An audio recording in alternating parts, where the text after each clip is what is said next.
ओ महंगे ने मोती जो हासिल नहीं होने बस दी नी गल ये गरीबां दे छड्ड दे दिला तू करना गिलायो है नी जे विच नसीबां दे पोता पर्वत दी चोटी अगे जावेगा किंज फिर धरती दी चन नू तू पावेगा किंज जो जाना कुड़िया फिर जाना नी मुड़िया दुख पैरे ने इश्क सलीबां दे ओ महंगे ने मोती जो हासिल नहीं होने बस दी नी गल ये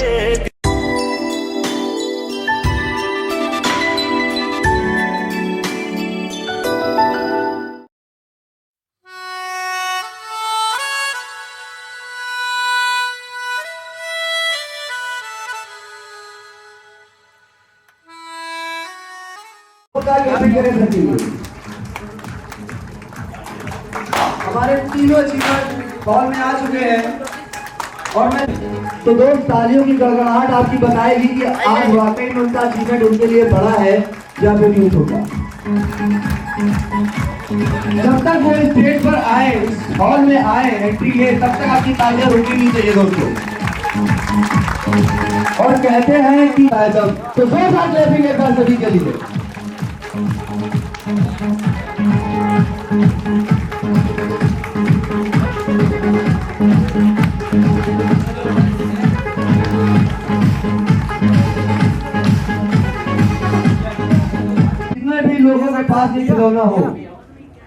जितने भी लोगों के पास ये खिलौना हो किसी के पास भी, उन सब से रिक्वेस्ट है इनको गूंगा बहरा मोड पे लगा लीजिए। आई थिंक साइलेंट एहसास कराइएगा कि इस मैरिज और इस हॉल में हमारे सीएमडी सर भी मौजूद है। आपकी तालियां, क्योंकि जिस इंसान ने हम सबको ये मौका दिया है थोड़ा सा तो हमारा भी फर्ज बनता है कि उसका वेलकम करेंगे। So most welcome our CMD sir, Mr. sir.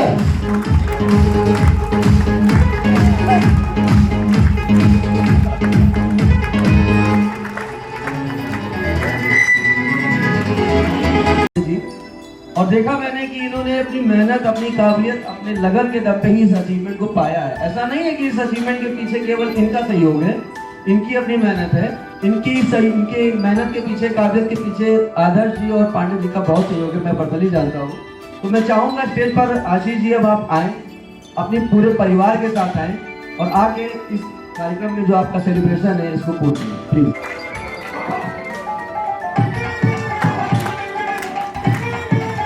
जोरदार क्लैपिंग आशीष जी के लिए। पिघला दे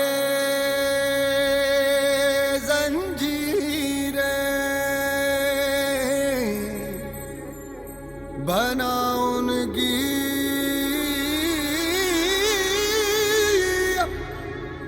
शमशीर, कर हर मैदान फतेह बंदिया, कर हर मैदान फतेह।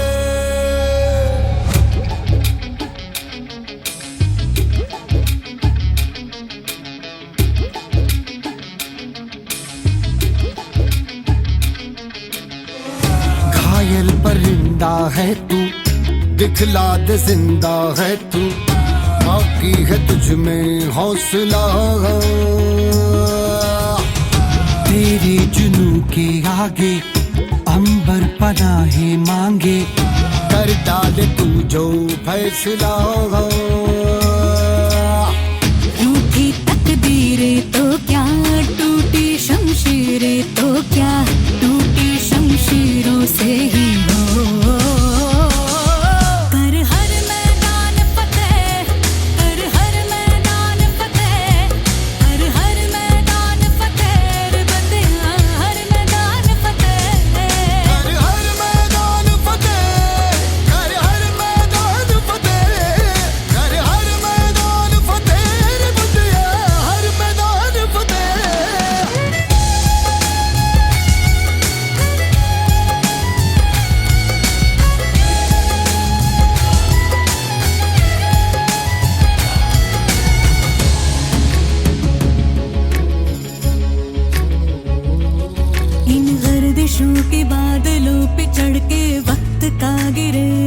पकड़ के पूछना है जीत का पता, जीत का पता। इन मुट्ठियों में चांद ता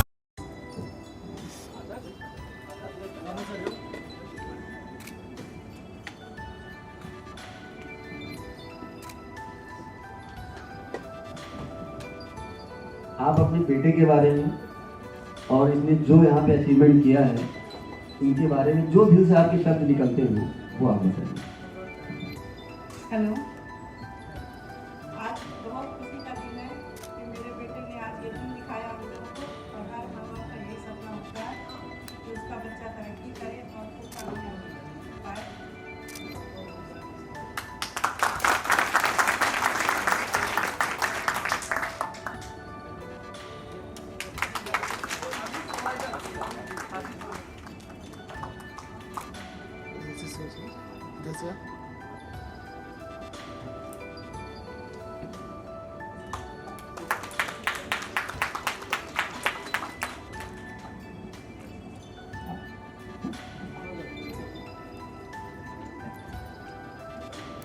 तो दोस्तों, मैं सबसे पहले पापा को 2 मिनट के लिए माइक देना चाहूँगा, क्योंकि मेरे बोलने से पहले उनका शुरू करना ज़्यादा ज़रूरी है।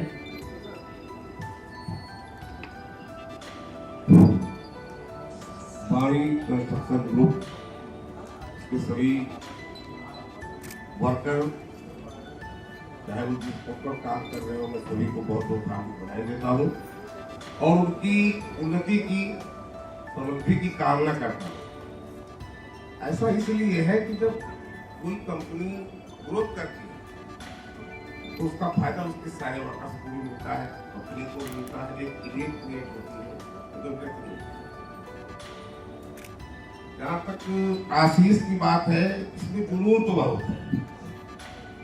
जुनून ये है कि सुबह में एक वाकया बताता हूँ कि घर में ये हुआ कि एसी ले लिया और शाम होते होते कहा कि मैं जा रहा हूँ देखने, और लौटा तो उधर से एसी लंबा के लेके आया। तो ये तो तय है कि जिस काम में लगता है और थोड़ी सी कमी भी है इसमें। कंपनी के लिए तो ये डेडिकेट रहता ही रहता है, फिर घर के कामों में इसका कोई इंटरेस्ट नहीं रहता है। चावल का पोछेगा नहाने के बाद जिस पर नहीं, ये सारी बातें बताना चाहिए, लोग मालूम नहीं। और बाकी मैं इसकी तरक्की की, कंपनी की तरक्की कामना करता हूँ, सभी को शुभकामना देता हूँ। बहुत बहुत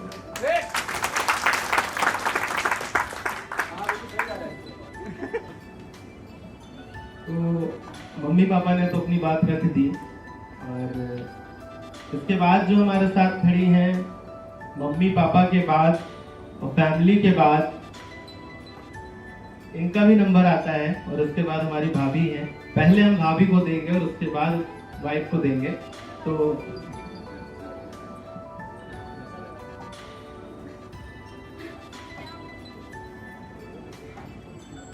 ये घर के सबसे अच्छे इंसान है, पता है? भगवान करे हमेशा ऐसे जीवन में आगे बढ़ते रहे, सबका ख्याल रखें। बहुत बहुत तुम्हारे सबसे बहुत बहुत धन्यवाद।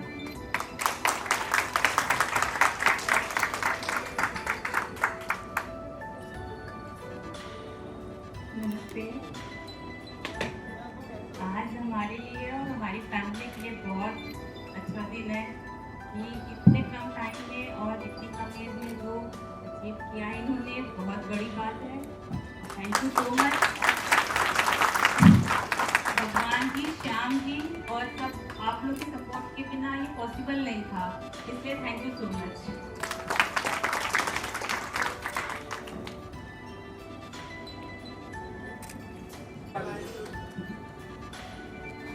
यहाँ बैठे जो लोग आज पहली बार आए होंगे, वो ये सोच रहे होंगे कि यहाँ जय वाणी ग्रुप क्यों बोला जाता है। जब मैं पहली बार आया था तो उस टाइम मैं कुलदीप भैया के कार अचीवमेंट फंक्शन में आया था।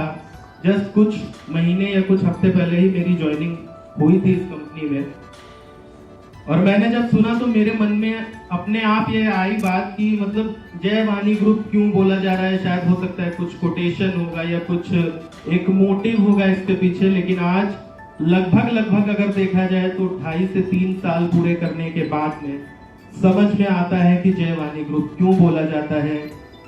जय हिंद, जय माता दी, जय वाणी ग्रुप, सब जय मतलब उसकी जिसको हम बढ़ाना चाहते हैं। तो कंपनी की जय वाणी ग्रुप मतलब कंपनी को हम बढ़ाना चाहते हैं। अब बहुत कुछ है बताने के लिए, मुझे नहीं पता कि मैं 10 मिनट बोलूंगा या 20 मिनट या आधे घंटे, जितनी भी देर बोल रहा हूँ। आप सभी से रिक्वेस्ट है कि एक एक बात को शायद बहुत ध्यान से सुनिएगा। और मैं दीपक भैया से एक रिक्वेस्ट करना चाहता हूँ कि ये जो हार माला पहनाई गई है इसको हटा लें, क्योंकि इसका जो भार होता है ना दोस्तों बहुत ज़्यादा होता है। ये चीज़ ऐसे ही नहीं मिलती है, इसका भार बहुत बड़ा होता है और इतने भार को लेकर के मैं शायद अपनी बात कह नहीं पाऊंगा पूरी तरीके से। तो दीपक भैया,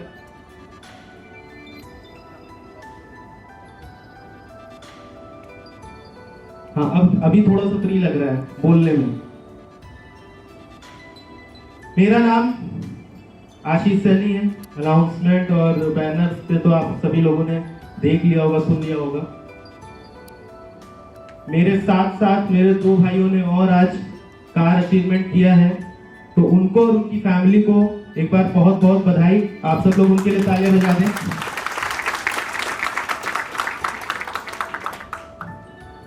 अभिषेक भाई और दीपक भाई ने भी अपनी जर्नी बताई, अभिषेक भाई ने भी अपनी जर्नी बताई। थोड़ा सा मैंने इनकी जर्नी से कोरिलेट किया खुद को। एक्चुअली अभिषेक भाई भी BCA अप्लाई कर चुके थे और मेरा क्या है कि मैं BCA कर चुका हूँ। 2015 में एंटर करने के बाद 2018 में इंटीग्रल यूनिवर्सिटी से BCA करने के बाद फादर का मेरे हमेशा से ड्रीम रहा है गवर्नमेंट जॉब में हमारा कोई एक बेटा जरूर आ जाए। मैंने उस चीज़ों के लिए तैयारियां भी करी, एफर्ट भी करे, एग्ज़ाम भी दिए। मेरे बड़े भैया ने भी एफर्ट किए, एग्ज़ाम भी दिए। लेकिन कोइंसिडेंटली कहा जाए कि मेरा जो फील्ड था, जो ट्रैक था, वो स्विच हो गया। 2018 में इंटीग्रल यूनिवर्सिटी से पास आउट होने के बाद मैंने यूपी टेक की कोचिंग भी की, जो कि O लेवल का डिप्लोमा होता है। जो गवर्नमेंट जॉब RO फॉर्म जो लोग भरते होंगे या जिन्होंने अप्लाई किया होगा उनको पता होगा, बहुत नेसेसरी होता है उसके लिए, तो वो डिप्लोमा भी कर डाला। 2-3 जगह पे मैं RO का फॉर्म भरने के लिए भी गया। 22 या 21 दिसंबर 2020 या 21 की बात है, मैं गया हुआ था कानपुर में अपना ARO का एग्जाम देने के लिए। अपनी पैशन प्रो बाइक से ही गया था, क्योंकि एग्जाम था। पहुंचने का कोई जरिया नहीं था उस टाइम पे, क्योंकि अगर मैं ट्रेन या बस से जाता तो शायद डिले हो सकता था। ठंड का मौसम था, तो मैंने ये सोचा कि मैं रात में ही निकल लेता हूँ। शाम को अपनी बाइक उठाई और 5:30 बजे ऑफिस से विजिट और सब कुछ अटेंड करने के बाद में ही निकला था, क्योंकि उस टाइम मेरे बहुत इंपॉर्टेंट विजिट आने के साथ की बात है। कोहरे से मेरी और ठंड की वजह से हाथों की उंगलियां जम चुकी थी। तो वो पैशन प्रो बाइक भी मेरे लिए बहुत लगी, क्योंकि मेरे पास स्टार्टिंग 2011 से ही पैशन प्रो है। 2017 में मैंने उसको चेंज करके फिर से दूसरी पैशन प्रो ही ली। मतलब ये था कि 2011 से लेकर के और अगर अब तक की बात करें तो अपडेट कुछ नहीं हुआ था। पैशन प्रो तब भी थी, पैशन प्रो अब भी है, आज भी वो घर पे खड़ी है। रीजन ये था ये बात बताने का कि जब मैं एग्जाम दे करके निकला तो झांसी कानपुर हाईवे से ही मुझे कानपुर में वापस आ रहा था, और कुछ देर में मम्मी भी लखनऊ से कानपुर पहुंचने वाली थी। हुआ ये कि एक एक्सीडेंट हुआ था मेरा, छोटा नहीं, शायद उसके कुछ टाइम बाद ही न्यू ईयर का फंक्शन भी हुआ था। सतनाम सर बैठे हुए हैं, इन्होंने पूछा भी था मुझे देख करके कि लग नहीं रहा है एक्सीडेंट हुआ। मतलब मैं इम्पैक्ट बताता हूँ आपको कि वो बाइक ऐसी थी जिसने खुद के ऊपर सारा का सारा नुकसान झेल लिया, लेकिन मुझे एक खरोंच तक नहीं आई थी, सिर्फ छोटी मोटी खरोंच के अलावा। मतलब आप समझ सकते हैं कि सामने एक डंपर खड़ा हुआ है, जो हैवी ट्रक होता है, वो हाईवे पर रुका हुआ था और पीछे से पिकअप वाले ने आकर के हिट किया था। और मेरी गाड़ी का मैंने हैंडल छोड़ा तो मेरी बाइक का अगला हिस्सा पूरा हेडलाइट और हैंडल सब ट्रक के बैक साइड में घुस गया था। वो दिन मेरी लाइफ का ऐसा था कि मैं साइड में जब ये हट गया, उस टाइम दिमाग काम नहीं कर रहा था क्या हुआ। मैंने पीछे देखा तो बोलेरो आ रही थी, मैंने आंखें बंद कर ली कि अपनी बचने वाले, जो होगा पता नहीं क्या होगा। इम्पैक्ट देखा, जैसे ही एक्सीडेंट हुआ गाड़ी गिर गई और कुछ हिस्सा उसमें ट्रक में फंसा रह गया। गाड़ी ट्रक चल दिया, आगे निकल गया और बोलेरो पिकअप वाला भी चला गया। हाईवे पे मैं अकेला, कुछ देर में मम्मी का कॉल आता है कि हम पहुंच रहे हैं। मैंने कहा ठीक है पहुंचो। इम्पैक्ट ये था कि गाड़ी टूटी पड़ी थी और ब्रेक ऑयल वगैरह लीक हो रहा था। मैं निकला, उसी कंडीशन में उस बाइक को चला करके मैं आगे तक पहुंचा और जस्ट मम्मी से मैंने बस इतनी सी बात बोली थी कि कुछ नहीं हुआ। सिग्नल पे अचानक से रेड लाइट हुई और टेम्पो वाले ने हिट कर दिया पीछे से। उस कंडीशन में मम्मी वहां पे रुकी और मेरे को निकलना था अर्जेंटली घर के लिए भी। तो मैं वैसी ही बाइक, बस केवल तार वार से पीछे का जो हिस्सा टूट गया था उसको बंधवा लिया और लेकर के चला आया लखनऊ। ऑन रोड फिर मैं चला करके बाइक लेकर के आया और शाम को 7 साढ़े 7 बजे के आसपास में पहुंचा था। मैंने सोचा कि अगर जल्दी पहुंच जाएंगे तो गाड़ी तुरंत ही जा करके क्लेम पे डाल देंगे, पर ऐसा कुछ हो नहीं पाया। मुझे थोड़ा टाइम लग गया ट्रैफिक का, इस वजह से। ये सिचुएशन थी कि आप जब बाइक को स्विच करके कार में आते हैं तो आप कार क्यों जरूरी है आपके लिए, और बाइक जरूरत वो भी होती है, लेकिन बाइक से उठने के बाद में जब कार में आते हैं तो लगता है कि हाँ वो एक इंसिडेंट मेरे साथ हुआ था। मेरा बताने का मतलब बस इस बात को ये था कि बाइक भी लोगों की ज़रूरत है, लेकिन उससे ज़्यादा सेफ है अगर आप अपनी 4 व्हीलर गाड़ी से चल रहे हैं तो आपका परिवार उसमें सेफ है कुछ हद तक। दूसरी मैं बात करूं अपनी कंपनी की। सबसे पहले इस कंपनी में मुझे लाने वाले शख्स का मैं नाम लेना चाहूंगा, मिस्टर आदर्श मिश्रा जी। इनके लिए जोरदार तालियां बजा दीजिए आप लोग। मिस्टर आदर्श मिश्रा, मैंने ये कंपनी कोविड टाइम में ही ज्वाइन कर ली थी, जिस टाइम पे लॉकडाउन चल रहा था और विजिट के लिए भी एक लिमिटेड टाइम सेट रहता था कि या तो सुबह होनी या तो इतने बजे के बाद होनी, उसके बीच में किसी को नहीं निकलना है। इस कंपनी में जुड़ने से पहले मैंने 1-2 जगह पे विजिट कराई थी। एक्चुअली मेरा ये काम नहीं था, रियल एस्टेट मेरा वर्क नहीं था। मैं एक इत्तेफाक से एक जगह पे गया हुआ था खुद के लिए प्लॉट लेने के पर्पज से। एक्चुअली मेरी फादर से बात चलती रहती थी कई बार, एक ज़मीन ले ली जाए, प्लॉट ले लिया जाए। तो इत्तेफाक से मेरे कॉलेज के पास में ही एक साइट चल रही थी, तो मैं वहाँ ज़मीन देखने चला गया। अब वहाँ लेने गया, लेने का तो प्लान नहीं हो पाया। फिर ये हुआ कि एक हमारे मिलने वाले थे, उन्होंने बोला हमें ज़मीन चाहिए, लेकिन तब मैं और कोई कंपनी नहीं जानता था, मुझे पता ही नहीं था कैसे किससे क्या मिले। मैंने कहा ठीक है, मैं एक बार खुद के लिए देखने गया था, आप चल कर वहीं देख लीजिए। अब वो वहाँ देखने के लिए गए, तो नाम नहीं लेना चाहूँगा किसी और कंपनी का, लेकिन 51,000 रुपये उन्होंने बुकिंग के तौर पे अपनी दे दिए। रीज़न ये था कि बहू को एफडी तुड़वाने के बाद में वो रजिस्ट्री करा लेंगे, लेकिन उनकी बहू ने मना कर दिया, जिस रीज़न की वजह से उनको अपना पैसा वापस लेना पड़ा। मैं आपको बताना चाहूँगा, जो नए लोग यहाँ पे जुड़े हैं, बहुत इंपॉर्टेंट टॉपिक है, ध्यान से इस बात कराना चाहते हैं, ये करिए वो करिए, और 3 महीने नहीं आज 3 साल हो चुके उस बात को, उनका पैसा नहीं मिला।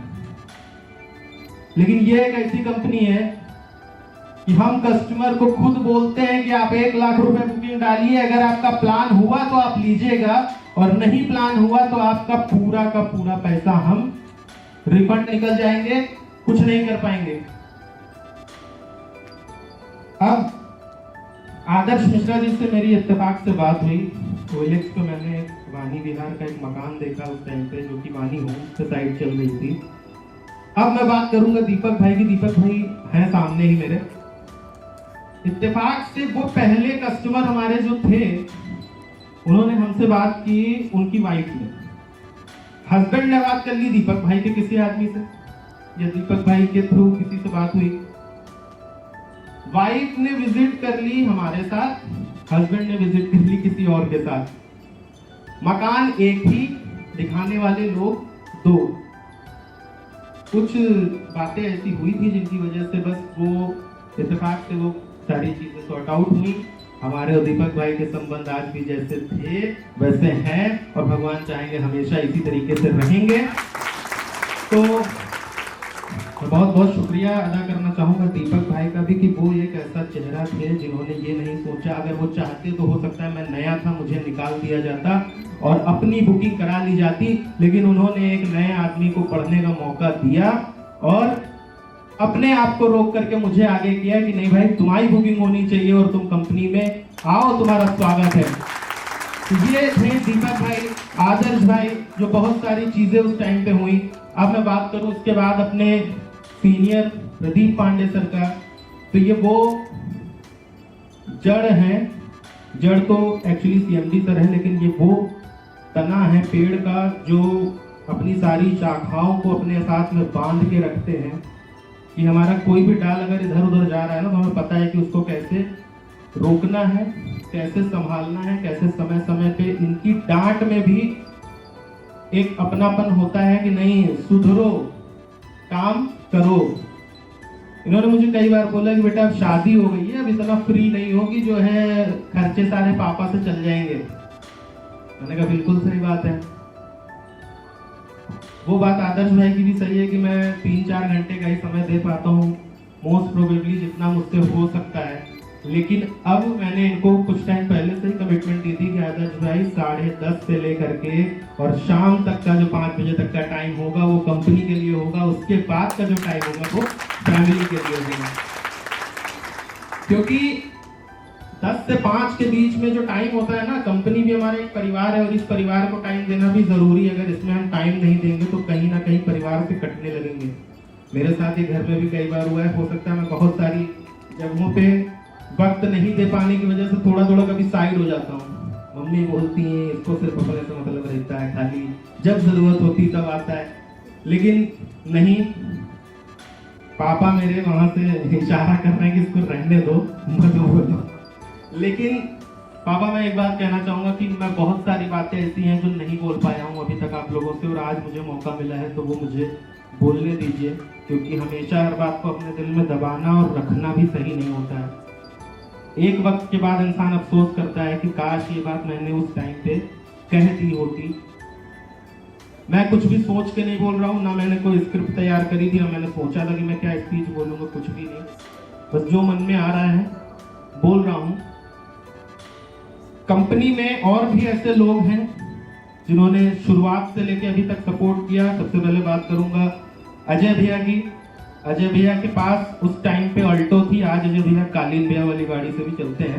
ये मैंने पिछले फंक्शन में बोला था कि एक दिन स्कॉर्पियो होगी, और स्कॉर्पियो कंपनी में तो आ चुकी है, बहुत सारे लोग हैं स्कॉर्पियो लेने के लिए। अल्टो से अजय भैया के पास एक रेड कलर की थी। उस टाइम पे मैंने कई बार 1-2 बार आदर्श भाई के साथ, या फिर जो उसको चला लेता था, आदर्श भाई भी पहले नहीं चला पाते थे, तो जो चला लेता था उसके साथ मैंने जाकर के विजिट कराई है। 1-2 बार कुलदीप भैया के साथ भी, कुलदीप भैया भी हमारे यहाँ पे बैठे हुए हैं, उनकी गाड़ी से भी मेरी कई बार विजिट हुई है। तो गाड़ी एक सिर्फ जरिया होती है आपको सपोर्ट करने का, व्यक्तिगत तौर पे वो इंसान होता है जो आपको सपोर्ट करता है। उसने सिर्फ अपनी चाबी दी है, आप उस गाड़ी से जा रहे हो, गाड़ी कोई भी दे सकता है, लेकिन कौन इंसान उस वक्त आपको सपोर्ट कर रहा है, कौन इंसान चाहता है कि हाँ भाई छोटा भाई है, आज उसके पास नहीं कल होगी, और कल जब वो अपनी गाड़ी लेके आएगा मैं उससे बोल दूंगा यार आशीष चाबी दे दो, मेरे को जाना है यहाँ पर, तो उस वक्त मैं मना नहीं कर पाऊंगा, क्योंकि मेरे ऊपर भी वो एहसान था कि हाँ जब मुझे जरूरत थी तो भैया ने अपनी गाड़ी दी थी, मना नहीं किया था। बहुत सारे लोग, संजय भैया, अजय भैया, गौतम भैया, मैं सबका एक एक करके नाम ले लेता हूँ कि ऋषि भैया के साथ में अभी रिसेंटली की बात है, जब गाड़ी का प्लान हो रहा था, ऐसा मेरा कुछ सडनली प्लान था नहीं लेने का, मेरी एक बुकिंग हुई, सेल हुई, देन उसके बाद में ये था कि अब क्या किया जाएगा, कुछ मैंने कुछ एक अदर चीज सोच रखी थी कि मैं कुछ करूं, पर प्रदीप भैया के साथ में मैं एक दिन बैठा रैंडमली, तो उन्होंने बोला कि अब गाड़ी लेनी है तुमको। मैंने कहा भैया मैं 1-1.5 लाख में कैसे गाड़ी ले लूँगा। उन्होंने बोला तुम कर सकते हो, और इत्तेफाक से उस वक्त ऋषि भैया केबिन में आ चुके थे। तो प्रतिज्ञा ने बोला, ऋषि जरा इनको उनके साथ बैठ लो थोड़ी देर। बैठ गए। उन्होंने बोला कि क्या तैयारी है। मैंने कहा भैया की तैयारी तो ऐसी कुछ नहीं है, मतलब सिर्फ यही, इसके दम पे कैसे क्या करा जाए। बोले करना पड़ेगा, क्योंकि अगर आज तुम नहीं कर पाए तो तुम गाड़ी ले नहीं पाओगे। और उनका जो ले नहीं पाओगे, मैं लिटरली बता रहा हूँ, वो मेरे सामने बैठे हैं। मैं बहुत धन्यवाद करना चाहूंगा उनका इस वक्त, जो उन्होंने उस वक्त मुझे ये बात बोली कि तुम ले नहीं पाओगे। वो बात मैंने किसी से कही नहीं थी, शायद अपने घर में आकर के अपनी वाइफ से ही सिर्फ बताई थी कि आज ऐसा हुआ। और उनके इस कहने से ना बहुत चोट लगी थी कि ले नहीं पाओगे। मैं धन्यवाद, बहुत बहुत धन्यवाद करता हूँ भैया आपका कि उस दिन कभी कभी किसी की कही बात आपको उस वक्त बुरी जरूर लगती है। जैसे माँ बाप होते हैं, माँ बाप आपको जो बात भी बोलेंगे आपको बुरी लगेगी, लेकिन वो बोलते आपके अच्छे के लिए ही है। मैंने हमेशा इस चीज को महसूस किया। मैं अपनी मम्मी को भी बोलता हूँ, अपने पापा को भी। मैं प्यार बहुत करता हूँ उनसे, लेकिन शायद कभी कह नहीं पाता हूँ। इत्तेफाक से एक बार मम्मी का एक्सीडेंट हो गया था। मैं बाइक से ही, उस वक्त भी बाइक से ही थे, मुंशी पुलिया चौराहे पे। उनकी हाथ में जब चोट लगी, मैंने खून देखा, छोटा वाला भाई आया, तो मेरा दिमाग काम ही नहीं कर रहा था कि भाई अब करूं क्या। तो बस रोए जा रहा था कि बस कैसे भी करके इसको सही कराओ, क्योंकि जिस कंडीशन में वो उंगली थी, ये छोटी उंगली उनकी जो है पूरी बेंड हो चुकी थी उस टाइम पे, और सिर्फ पीछे से हल्की सी जुड़ी रही थी, बाकी टूट गई थी।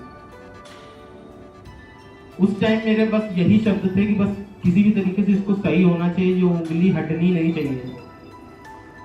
इत्तेफाक से एक डॉक्टर मिल गया और सब कुछ सही हो गया। आज सब कुछ नॉर्मल है पूरी तरह से। कंपनी के बारे में भी बता लिया, सारे लोगों के बारे में बता लिया जो हमारे साथ काम करने वाले हैं। हमारी टीम की अब मैं बात कर लूँ, आदर्श भाई, प्रदीप भैया, सागर, अभिनव, दीपू, भानु और भी मैडम लोग भी यहाँ पे बैठी हैं। तो कभी भी जब आपकी कोई सफलता होती है ना, उसमें अकेला आपका हाथ नहीं होता है। आपके लिए कभी कॉल कोई करता है, कभी आपके लिए विजिट कोई कराता है, कभी मीटिंग कोई करता है, कभी लोन कोई कराता है कस्टमर का, तब जा करके वो एक रजिस्ट्री होती है। और रजिस्ट्री होने के बाद आपकी वो बुकिंग पूरी तरीके से सक्सेसफुल मानी जाती है। कहते हैं कि जब एक बीज आप जमीन में दबाते हैं तो उसको पानी देना पड़ता है, देखभाल करनी पड़ती, तभी जाकर के वो पेड़ निकलता है, पौधा बनता है। तो उसी तरीके से जब हम एक बुकिंग अमाउंट लाते हैं ना, तो हमारे लिए सिर्फ एक बीज होता है। वो बन भी सकता है और नहीं भी बन सकता है। बहुत सारे लोग सोचते होंगे कि बुकिंग हो गई है, अब तो हम ये करेंगे, लेकिन हम ये तब तक नहीं कर सकते जब तक वो एक पौधे के रूप में हमारे सामने ना आ जाए। कहते हैं, गाड़ी की अब बात कर लेते हैं। ये गाड़ी लेने का मेरा रीजन टाटा टाइगोर, और टाटा की मेरे एक और भाई ने गाड़ी ली है टियागो। उसे भी पता होगा कि उसने क्यों ली है, और मुझे भी पता है कि मैंने क्यों ली है। इस गाड़ी की बात मैं आपको छोटी सी बात बता दूं कि ये गाड़ी टाटा जो है मजबूती के लिए बहुत जानी जाती है, आप सबको पता है। और बस एकमात्र यही रीजन था कि मैंने ये गाड़ी ली है, क्योंकि मुझे गाड़ी की जरूरत नहीं थी, मुझे अपने घर वालों के, अपने परिवार की जरूरत थी कि जब वो इसमें चले तो कल को उनको कोई नुकसान ना हो। मुझसे कई लोगों ने कहा कि ये वाली ले लो, वो वाली ले लो। मैंने कहा नहीं, मजबूती से हम कोई कॉम्प्रोमाइज इसलिए नहीं करेंगे क्योंकि मुझे अपने परिवार की चिंता है। दूसरी चीज, अब बात कर ले कुछ लोगों की ऐसे जो आपके और मेरे हर लोगों के साथ ऐसे लोग जरूर जुड़े होंगे। अच्छा ले आए गाड़ी, अरे हराम का छाप रहा है पैसा। पैसा हराम का नहीं आता है, पैसा हमेशा मेहनत का होता है। जो हराम का आता है वो यहाँ तक खड़ा भी नहीं होता है। जिनके पास हराम का पैसा आता है वो यहाँ तक खड़ा नहीं होता है। बहुत जल्दी धराशायी हो जाते हैं लोग जो 2 नंबर के पैसे पे काम करते हैं। यहाँ बैठा हर एक शख्स ईमानदारी से पैसा कमाने आया, तभी आज यहाँ पर है। दूसरी चीज, ये गाड़ी, जैसा प्रदीप भैया ने स्टार्टिंग में ही बोल दिया था कि ये गाड़ी सिर्फ एक जरूरत है, बिल्कुल जरूरत है दोस्त। मैं अपने जिन भाइयों के पास जो अभी नए नए आए हैं उनको एक ये चीज बता दे रहा हूँ कि कभी मुझे जरूरत होती थी ना कहीं जाने की, मेरी फैमिली को, मैं उस दोस्त का, अपने मित्र का नाम भी ले लूंगा, आदित्य, निखिल, इनकी फैमिली में गाड़ियों की कमी नहीं है। जब जरूरत होती थी हमें एक फोन करते थे और गाड़ी चाहे दिन हो चाहे रात हो किसी भी वक्त हमें मिल जाती थी और हम निकल जाते थे। मैं अपने फादर की बात करूं, मेरे फादर विधानसभा सचिवालय में गवर्नमेंट एम्प्लॉय हैं, गेस्टेड ऑफिसर हैं। वो चाहते तो शायद आज एक नहीं 2 गाड़ी घर के पास खड़ी होती, लेकिन 2 गाड़ी या 1 गाड़ी भी ना खड़ी करने का जो रीजन था ना, वो हम लोगों को बनाना था। अगर आज उन्होंने 2.5-3 लाख रुपए लगा करके मुझे पढ़ाया ना होता तो गाड़ी 2015 में ही आ गई होती। आज अगर उन्होंने मेरे भाई को पढ़ाया ना होता, शादी ना करी होती या मेरी शादी ना करी होती, तो गाड़ी 10 साल पहले ही आ गई होती। और 10 साल में आदमी 2 गाड़ी बदल देता है। लेकिन एक माँ बाप जो होते हैं उनके लिए सबसे ज्यादा जरूरी जब कोई चीज होती है ना, तो वो होते हैं उनके बच्चे, कि वो उनको किस तरीके से बढ़ाना चाहते हैं। कहते हैं कि जब एक माँ अपने बच्चे को गोद में उठाती है तो बच्चा सिर्फ वहीं तक देखता है जहां तक माँ की नजर जाती है, क्योंकि बच्चे को भी अगर गोद में लेगा इंसान तो बच्चा बस इतने पे होगा और उतना ही देख पाएगा जितना बराबर वाला। लेकिन जब बाप अपने कंधे पर बच्चे को बैठाता है तो बच्चा उससे ऊपर देखता है। तो जब एक बाप बैठाता है कंधे पर अपने तो बच्चा उससे ऊपर देखता है। और हर बाप ये चाहता है कि मेरा बच्चा जो है ना मुझसे ऊंचाइयों पर जाए। जितने चीजों को मैंने पाया है ना वो उनसे ज्यादा चीजों को पाए। मैं कई बार अपने पापा से बहुत सारी चीजें होती हैं जो मैं कहना चाहता हूं। अब शायद मैं इमोशनल हो रहा हूं, मुझे नहीं पता। बहुत सारी चीजें ऐसी होती हैं जो मैं कहना चाहता हूं लेकिन मैं कभी कह नहीं पाता हूं, क्योंकि कई चीजों को उस वक्त रोका जाता है या उस वक्त बहुत सारी चीजें ऐसी होती हैं जो हमारे मन में होती हैं, हम उनसे कहना चाहते हैं लेकिन नहीं बोल पाते। क्यों? क्योंकि शायद उस वक्त पापा को लगता है अरे अभी बच्चा है। लेकिन एक बच्चा तब बड़ा होने लगता है जब वो अपने घर की जिम्मेदारियों को समझने लगे।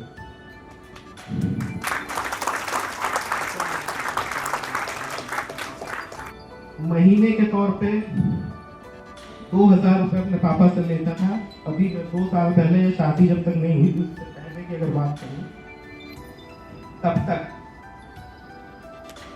पर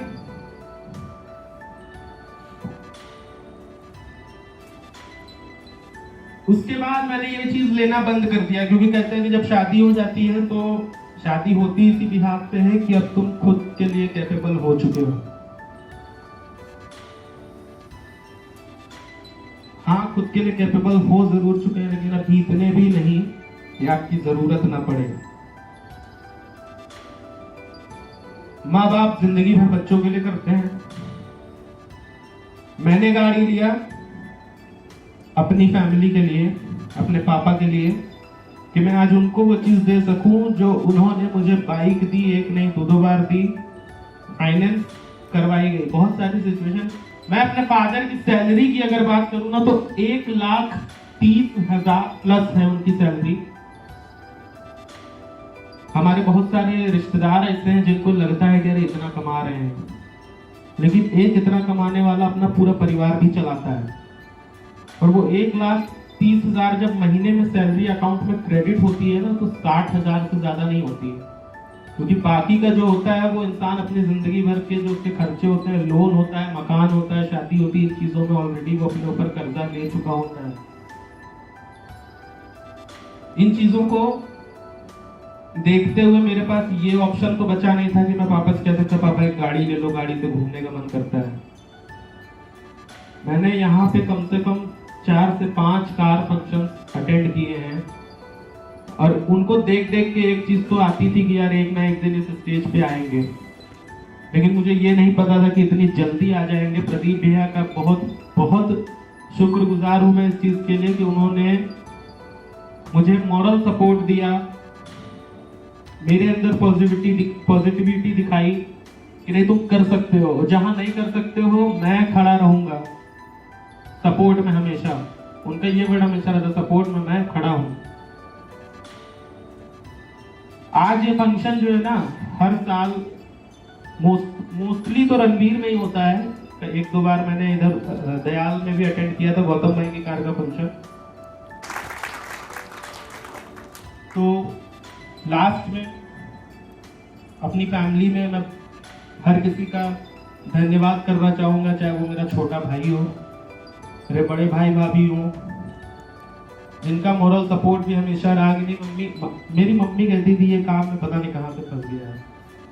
मैंने अपने पापा को ये बात बोली थी, मैंने कहा मैं आपको 2 लाख रुपया महीना, कभी अभी वो वक्त नहीं है लेकिन बहुत जल्द वो वक्त आएगा, मैं उनसे भी ये कहना चाहता हूँ कि मैं आपको 2 लाख रुपया ला करके दे दूंगा आपके हाथ में, लेकिन आपका जो 2000 महीने का लेता हूँ ना वो जरूर लूंगा।